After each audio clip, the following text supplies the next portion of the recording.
Good morning students.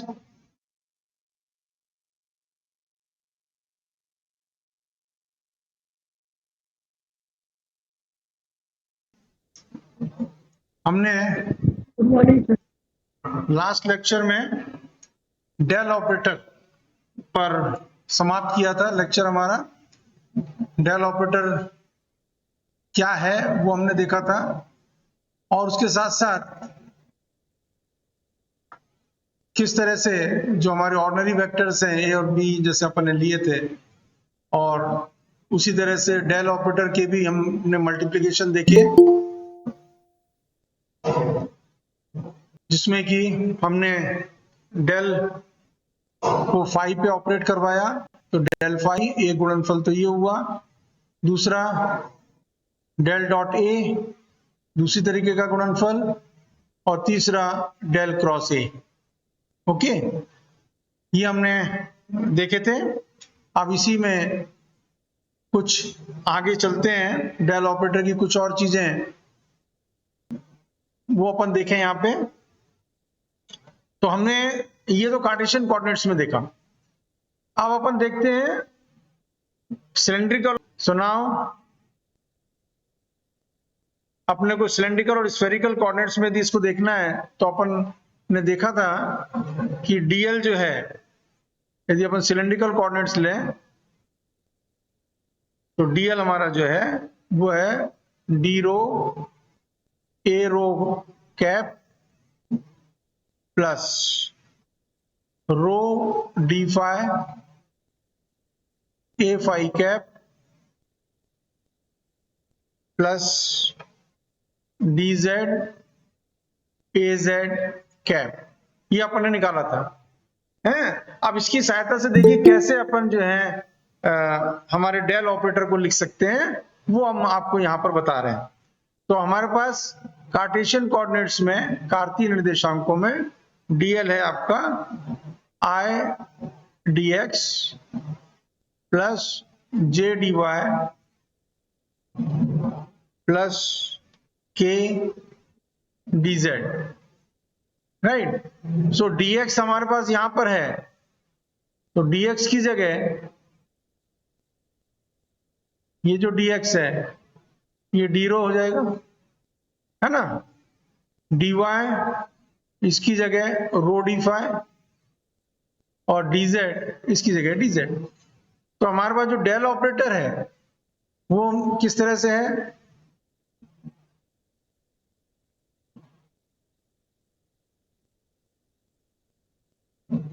Del operator ये है आपका i delta by delta x plus j delta by delta y plus k delta by delta z. This is your del. ठीक है, ठीक है। जब हम इसको लिखना चाहते हैं तो हम आई की जगह क्या लिख देंगे, ए रो ले लेंगे, राइट। सो ए रो कैप। ऑलराइट, अब ये डेल्टा बाय डेल्टा एक्स है, तो यहां पे मैंने बताया डी एक्स और ये डी रो, तो अपन इसको लिख लेंगे delta by delta rho plus j. अब जे क्या है हमारे पास, a phi cap, a phi cap, ठीक है। और dy की जगह हमें क्या लेना है, रो डी फाई। तो यहां पे अपन इसको लिखेंगे 1 by rho delta by delta phi, ठीक है, प्लस के कैप की जगह ए जेड कैप, और डेल्टा बाय डेल्टा जेड इसकी जगह डेल्टा बाय डेल्टा जेड ही रहेगा क्योंकि डीजेड और डीजेड है दोनों जगह, तो ये हो जाएगा। So this becomes your del operator in cylindrical coordinates. समझ में आ गई बात। इस तरह से आप इसको लिख सकते हैं। मैं किसी प्रूफ के ऊपर नहीं जा रहा हूं, सिर्फ आपको तरीका बता रहा हूं कि हमें प्रूफ की कोई जरूरत नहीं है। ये तरीका बता दिया मैंने आपको। ये डेल किस में हो गया, सिलेंड्रिकल कोऑर्डिनेट्स में।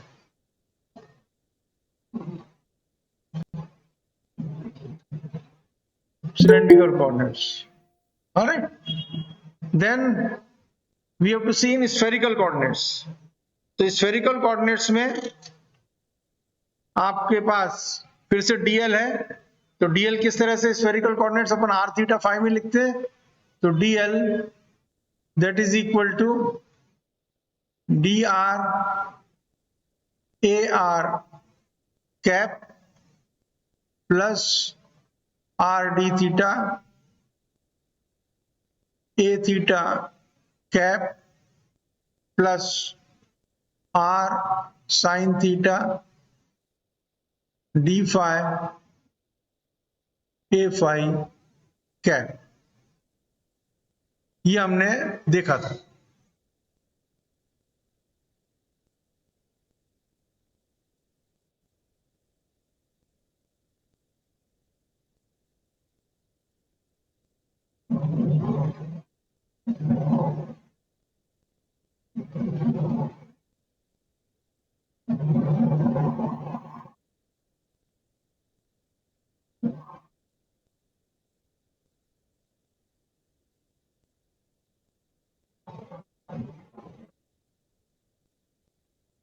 ओके, सो ये डीएल था स्फेरिकल कोऑर्डिनेट्स में, और इस कार्टेशियन कोऑर्डिनेट्स में ये है ही। अब इन दोनों को कंपेयर करके अपन डेल लिखेंगे। डेल ऑपरेटर हमने यहाँ लिख रखा है कार्टेशियन कोऑर्डिनेट में, ये कार्टेशियन कोऑर्डिनेट में है। तो इसको कंपेयर करते हुए चलिए अब इसको लिखते हैं। तो आई की जगह अपन क्या लिखेंगे, कोई भी बताएगा? आई की जगह लिखेंगे ए आर कैप, है ठीक है। और यहां पर जो है आपका डेल्टा बाई डेल्टा एक्स है, तो dx की जगह क्या हो जाएगा, dr, तो delta by delta R. So this is A R cap delta by delta R plus j की जगह क्या लिखेंगे अपन, ए थीटा कैप, ए थीटा कैप, और ये क्या हो जाएगा यहाँ पे, अब आर डी थीटा है हमारे पास, तो डेल्टा बाय डेल्टा वाई की जगह लिखेंगे 1/r delta by delta theta, ठीक है ना। आर डी थीटा नीचे आ गया। फिर उसी तरह से plus a phi cap, a phi cap, और यहां पे क्या r sine theta d phi है, तो 1/r sine theta into delta by delta phi. तो इस तरह से हम डेल ऑपरेटर को सिलेंड्रिकल और स्फेरिकल इन कोऑर्डिनेट्स में भी लिख सकते हैं यदि हमें डीएल पता है। मैंने आपको बताया था डीएल बहुत इंपॉर्टेंट है, तो इसमें अपन इनको लिख सकते हैं। So this is in spherical coordinates. कोशा के यहां तक किसी को?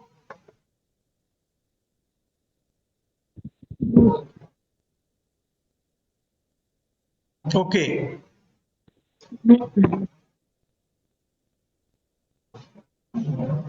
अब अपन डेल ऑपरेटर के कुछ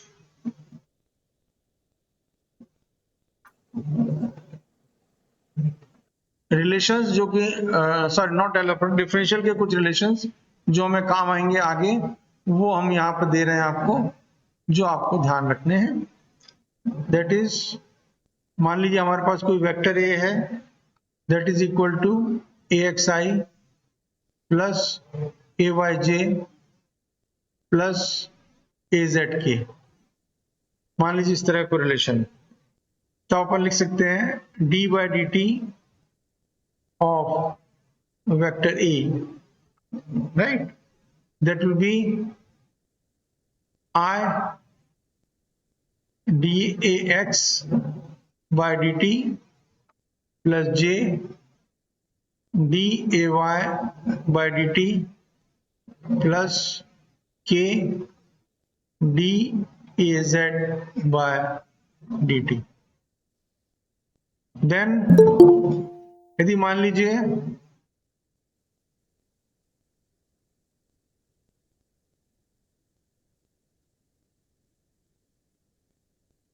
हमारे पास दो वेक्टर है ना, सो यदि मान लीजिए आपके पास ए और बी ये दो वेक्टर हैं, तो d by d t of a plus minus B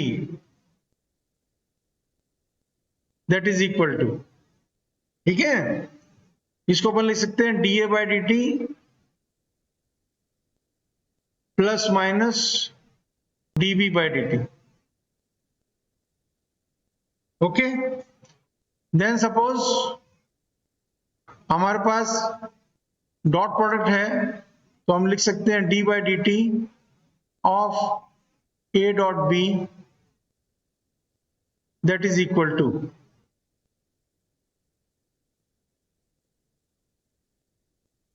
dA by dt, पहले इसको डिफरेंशिएट करें अपन with respect to time, dot b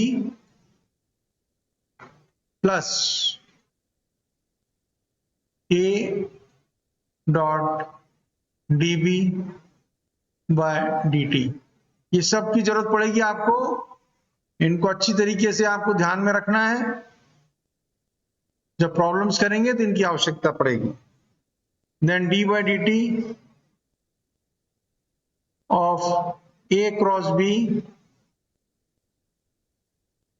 that is equal to dA by dt cross b plus a cross dB by dt. यहां पे ध्यान रखें, ये order ऐसे ही रखना सेम. यदि आपने b cross dA by dt कर दिया तो निगेटिव हो जाएगा. आप जानते हो क्रॉस प्रोडक्ट जो है ना, डायरेक्शन होता है वहां पर, तो इसलिए आप इसको यदि उल्टा लिखेंगे तो माइनस हो जाएगा. परंतु डॉट प्रोडक्ट में ऐसा नहीं है, वहां पर आप उसको उस तरह किसी भी तरीके से लिख सकते हैं. देन d by dt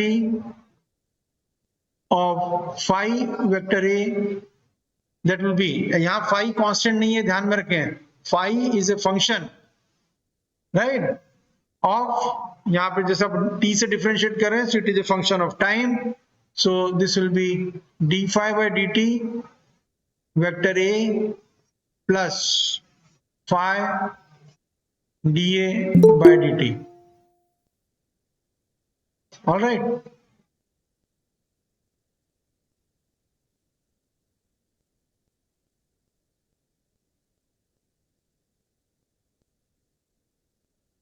तो ये कुछ रिलेशंस हैं जो बेटा आप लोगों को याद रखने, ध्यान रखना है डिफरेंशियल के. अब हम चलते हैं नए टॉपिक के ऊपर, and that is line, surface and volume integral.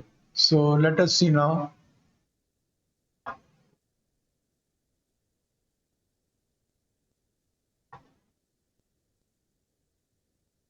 Line, surface and volume integral, right. मतलब किसी सदिश का line, surface and volume integral of a vector, यू डाल दें अपन इसको, ऑफ ए वेक्टर, राइट. मतलब सदिश का रेखीय, पृष्ठीय एवं आयतन समाकलन. सदिश का रेखीय, पृष्ठीय एवं आयतन समाकलन, आयतन समाकलन. ठीक है, तो एक एक करके लेंगे. पहले अपन ले लेते हैं रेखीय समाकलन. रेखीय, रेखीय मतलब रेखा, है ना, लाइन, लाइन इंटीग्रल. तो रेखीय समाकलन या लाइन इंटीग्रल. ठीक है, तो लाइन इंटीग्रल के लिए अपन क्या करते हैं, यहां पर कोई एक लाइन ले लें, सपोज ये ले ली हमने, ठीक है. और ये किस में हम ले रहे हैं, किसी वेक्टर फील्ड में ले रहे हैं. ये vector field vector A, suppose हमने इसमें ये लाइन ले ली. ठीक है, तब लाइन इंटीग्रल हम कैसे डिफाइन करते हैं. लाइन इंटीग्रल अपन डिफाइन करते हैं integral a dot dl along this line C, curve C. ठीक है। और ये लाइन इंटीग्रल क्या होता है? It is the tangential component of a along curve c. तो उसके लिए अपन इसको मान लीजिए यूं ले लें, ये हमारा छोटा सा डीएल एलिमेंट है, this is your DL, okay. तो इसका जो टेंजेंशियल कंपोनेंट है किसका? वेक्टर ए का। तो यहां जैसे अपन दिखाएं इस तरह से टेंजेंशियल कंपोनेंट है ना, तो इसके बीच में कोण क्या हो जाएगा? थीटा। तो ए कॉस थीटा बन जाएगा टेंजेंशियल कंपोनेंट। समझ में आया? ये यहाँ पे हमने छोटा सा डीएल एलिमेंट मान लीजिए यहाँ पे ले लिया, सपोज ये छोटा सा डीएल एलिमेंट ले लिया, राइट। तो ये जो होगा टेंजेंट है ना, जो टेंजेंट अपन ड्रॉ करते हैं कर्व के ऊपर, तो that is called tangential component. तो ये यदि अपन पूरे उस पर निकालें जैसे ए डॉट डीएल, तो वो बन जाता क्या? इंटीग्रल। इंटीग्रल बन जाता है आपका। जैसे ए डॉट डीएल का मान आपने इनको छोटे छोटे भागों में डिवाइड कर दिया और वो मान निकाला और सबको जोड़ दिया, तो वो क्या बनता है आपका? सिग्मा। सिग्मा ए डॉट डीएल, ये सबके लिए निकाला। और जब हम इसको अल्प दूरी ले लेते हैं, जो दूरी हम डीएल ले रहे हैं, इसको यदि अपन अल्प मान लें तो इसको अपन क्या लिख देते हैं? This becomes your integral a dot dl along the curve c. ठीक है। यदि मान लीजिए इसको हम किसी एक बिंदु से दूसरे बिंदु तक दिखाएं, जैसे मान लीजिए ये कर्व हमारा है, ये बिंदु P ले लिया और ये Q ले लिया, और P से Q तक का हम इंटीग्रल देखना चाहते हैं, तो इसको हम कैसे लिखेंगे? Integral a dot dl P to Q, यूं लिखेंगे। ठीक है। अब मान लीजिए हम इसको एक पूरे बंद वक्र में लेना चाहते हैं, सपोज यहां से हम चले और ये वापस आ गए, इसमें लेना चाहते हैं। ठीक है। तो हम इसको कैसे लिखेंगे? इसको लिखेंगे इंटीग्रल ए डॉट डीएल पूरे बंद वक्र पे, इस तरह से इंटीग्रल ए डॉट डीएल पूरे बंद वक्र के ऊपर है। और उसको हम क्या कहेंगे? सर्कुलेशन या परिसंचरण, इसको अपन कहते हैं सर्कुलेशन या परिसंचरण।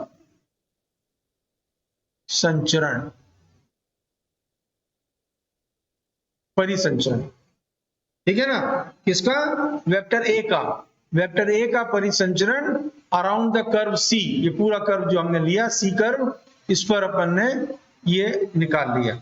और ये आपने पढ़ा होगा, एम्पियर का नियम पढ़ा होगा आपने, उसमें आपको बताया गया होगा कि यदि मान लीजिए कोई तार है जिसमें से धारा प्रवाहित हो रही है आई, करंट आई, तो इसके चारों तरफ आपको क्या मिलता है? चुंबकीय क्षेत्र मिलता है।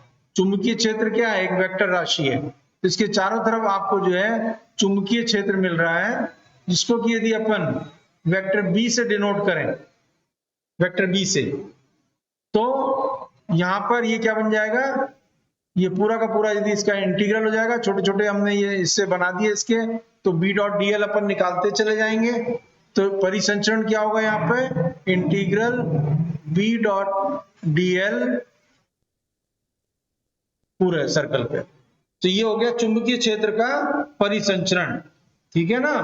चुंबकीय प्रेरण बी का बंद पाश में लिया गया रेखीय समाकलन है, line integral of the magnetic field around this circle है, और around this closed loop, that is your integral b dot dl. और एम्पियर के नियम के अनुसार ये म्यू 0 इंटू आई होता है। ये आपने अपने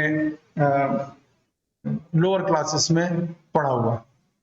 ओके ना, इसी में कुछ आगे देखें। अब ये जो लाइन इंटीग्रल है, ये मान लीजिए अपन फिर से यहां ड्रॉ कर लें, suppose this is your vector field, और यहां पर अपन ले लेते हैं दो पॉइंट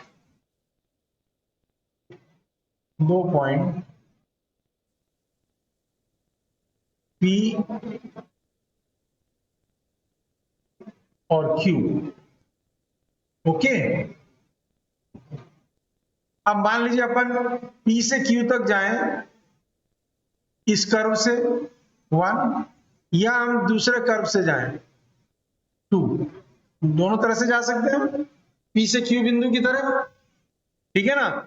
और ऐसे केस में यदि हम निकालें इंटीग्रल, ये हमारा वेक्टर है A, integral A dot dl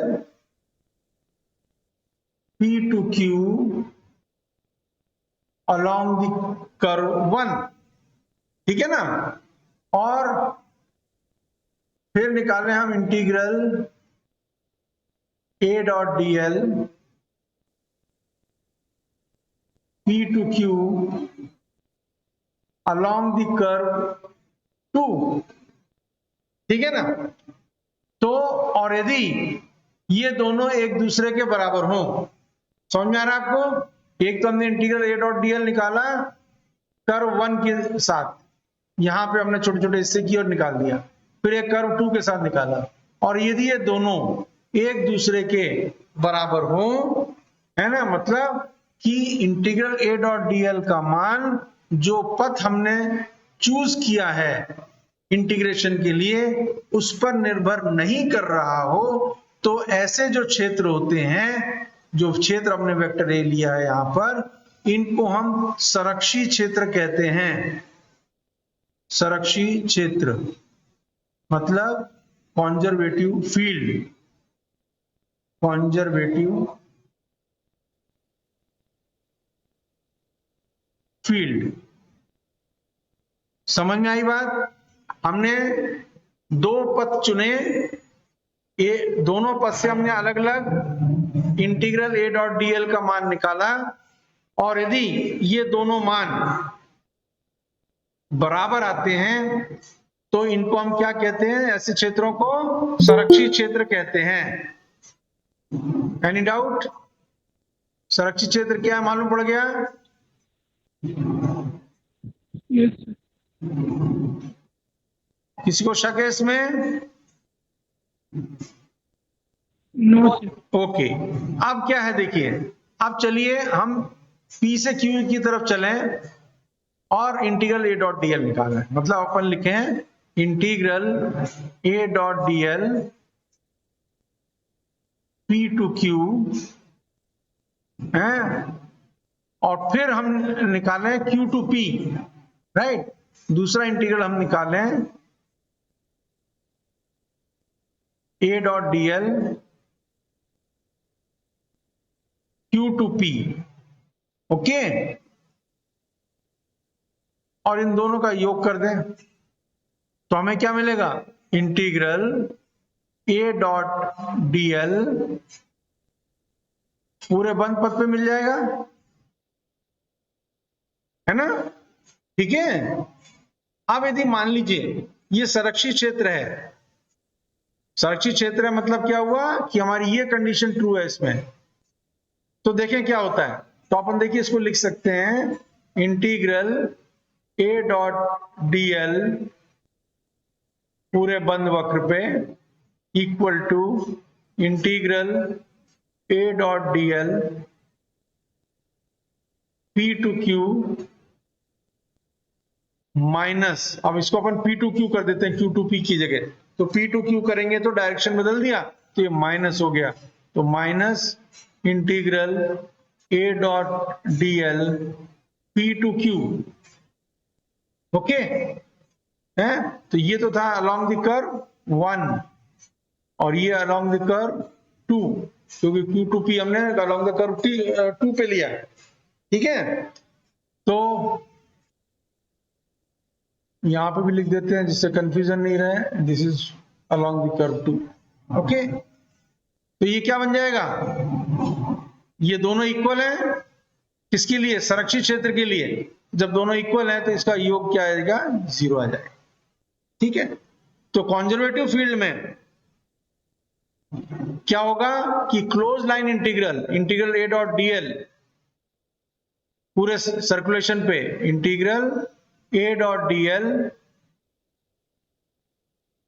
पूरे बंद पथ पे, पूरे सर्कुलेशन पे, that is zero. This is for conservative field है। किसके लिए? ये कॉन्जर्वेटिव फील्ड के लिए। Integral a dot d l is equal to zero. ठीक है ना। ऐसे फील्ड को हम जो है इररोटेशनल फील्ड या अघूर्णी सदिश क्षेत्र भी कहते हैं। इररोटेशनल फील्ड्स या अघूर्णी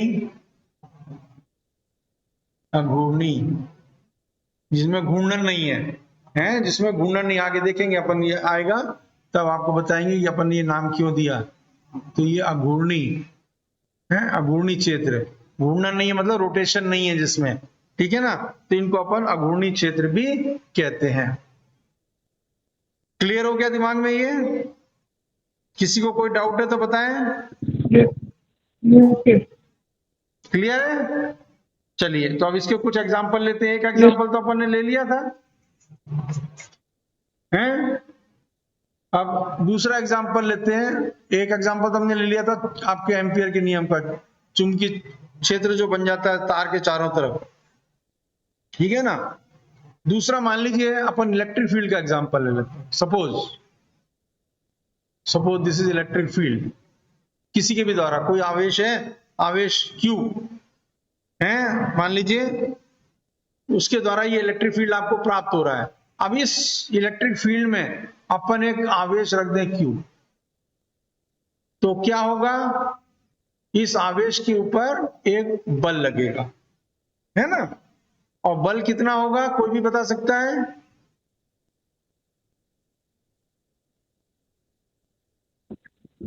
KQ1 Q2 upon R square. हैं? जोर से बोलो। KQ1 Q2 upon R square. Q upon R. S। अरे बेटा, ये इलेक्ट्रिक फील्ड है, ठीक है, जिसमें आवेश Q रखे तो इसके ऊपर बल लगेगा Q इंटू ई। पढ़ाया गया होगा आपको, याद आया? Yes. हैं? ठीक है। तो यहां पर यदि अपन Q का मान 1 ले लें, suppose when Q is equal to 1, तो क्या होगा? F will be equal to vector E हो जाएगा। ठीक है।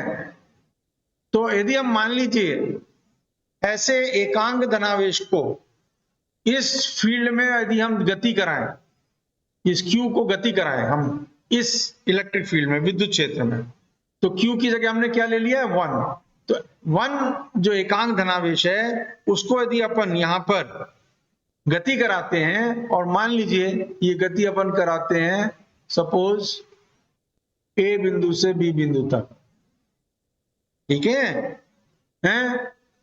तो जो कार्य होगा वो कार्य किससे दिया जाएगा? कार्य अपन जानते हैं बल गुणा दूरी। ठीक है। तो यहां पर यदि अपन A से B तक इसको चलाते हैं, गति कराते हैं, और इसको मान लीजिए हम छोटे छोटे dl हिस्से में डिवाइड कर देते हैं, तो अपन इसको लिख सकते हैं इंटीग्रल F डॉट dl। कहां से कहां तक? A से लेके B तक। तो ये हो जाएगा कार्य, और चूंकि इसके ऊपर कार्य हो रहा है इसलिए हो जाएगा minus. So W is equal to minus integral A to B F dot dl। और यदि Q बराबर 1 है तो हमने देखा कि F बराबर E है, तो इसलिए अब ये क्या हो जाएगा किस केस में? when Q is equal to 1, then your W that becomes minus integral A to B E dot dl। समझ में आ गया? और ये क्या है? ये हमारी विभवांतर की डेफिनेशन से, this is your potential difference. विभवांतर किसके बीच में? ए और बी के बीच में। तो यहां पर इसको अपन क्या लिख देंगे? W की जगह हम यहां लिख देंगे VAB। This will become VAB, ए और बी के बीच में विभवांतर। क्लियर हो गई बात? yes, right? कोई इसमें डाउट अभी तक लाइन इंटीग्रल में, रेखीय समाकलन में कोई डाउट हो तो पूछ लीजिए, फिर आगे चलें।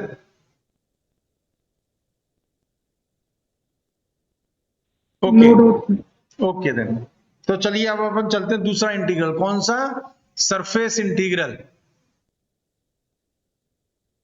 तो आइए सरफेस इंटीग्रल देखते हैं।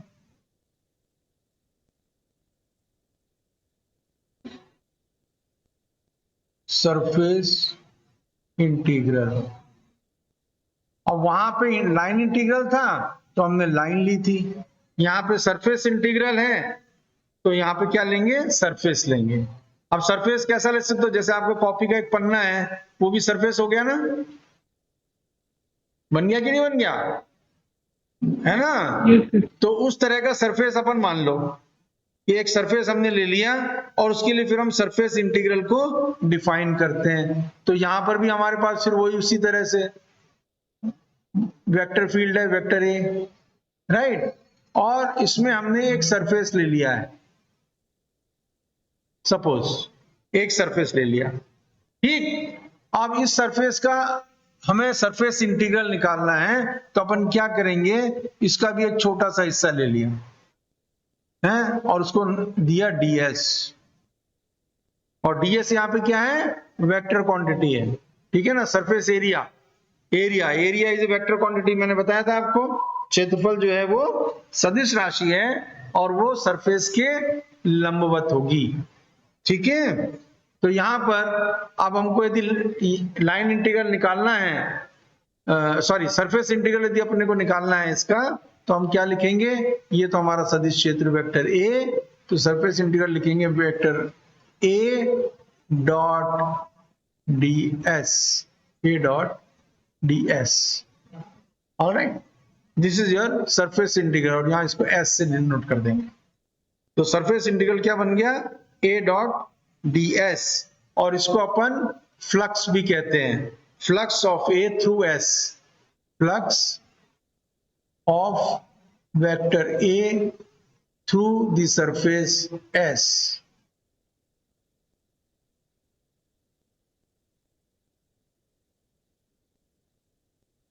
ठीक है? वेक्टर ए का फ्लक्स है, हिंदी में भी आप इसको क्या लिखेंगे? फ्लक्स लिखेंगे, फ्लक्स है, वेक्टर ए का फ्लक्स किसके थ्रू? सरफेस एस के थ्रू, ठीक है?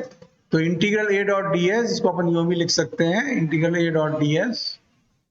अब ds की जो डायरेक्शन है वो मान लीजिए यूं डायरेक्शन ले लें अपन ds की, ये ds की डायरेक्शन है, और ये मान लीजिए आपकी a की डायरेक्शन है। तो a डॉट ds जब बनेगा तो a ds into cos theta बनता है। तो अपन यूं कह सकते हैं कि a का घटक ds की दिशा में है, तो ये अपन लिख सकते हैं इंटीग्रल a कॉस थीटा, ये घटक हो गया किसकी दिशा में? ds की दिशा में। तो ये ds कॉस थीटा ये क्या बन गया आपका? ये a डॉट ds, ठीक है? और इसको हम यूं भी लिख सकते हैं इंटीग्रल, ये अलग अलग तरीके बता रहे हैं जिनकी जरूरत पड़ेगी, a dot n cap ds, जहां पे ds तो इसका मैग्नीट्यूड हो गया एरिया का, और n कैप जो है वो यही डायरेक्शन हो गई, जो ds की डायरेक्शन है वही डायरेक्शन आपकी n कैप की डायरेक्शन हो गई, ठीक? तो फ्लक्स को अपन फाई से भी लिखते हैं, तो phi becomes equal to this, ठीक है ना? So we can write phi is equal to integral a dot ds है, या a डॉट n ds, जहां n क्या है? Unit normal vector surface s के ऊपर, यूनिट नॉर्मल वेक्टर, ठीक है?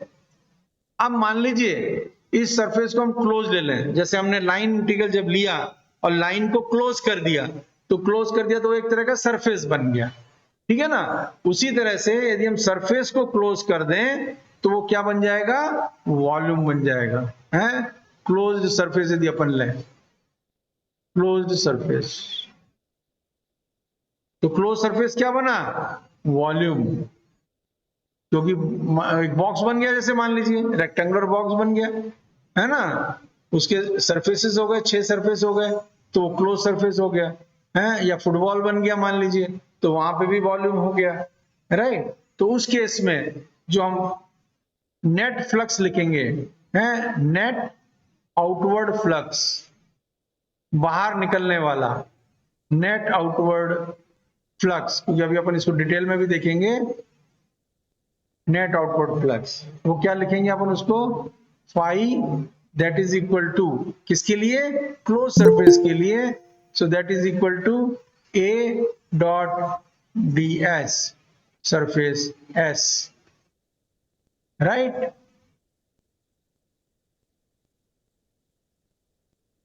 So this becomes your net outward flux of A from S। और इन कार्टेशियन कोऑर्डिनेट्स में यदि अपन इसको लिखना चाहें तो हम इसको यूं लिख सकते हैं, phi that is equal to flux को है एस a x d s x plus a y d s y plus a z d s z, right. और ये जो फ्लक्स है that is a scalar quantity, क्योंकि डॉट प्रोडक्ट है, this is a scalar quantity. और जो आपने line integral पढ़ा, इंटीग्रल ए डॉट डीएल, वो क्या है, सॉरी जो लाइन इंटीग्रल आपने लिया वहां पर, right, that is integral a dot DL, okay. And here surface integral is your A dot DS, ठीक। अब हमें देखना है वॉल्यूम इंटीग्रल। तो वॉल्यूम इंटीग्रल हम इस तरह से डिफाइन करते हैं, हमेशा ध्यान रखें, a closed surface becomes a volume and a closed line और a closed path becomes an open surface, ठीक है ना, ओके। सो अब इंटीग्रल, वॉल्यूम इंटीग्रल के लिए अपन कैसे डिफाइन करते हैं, वॉल्यूम इंटीग्रल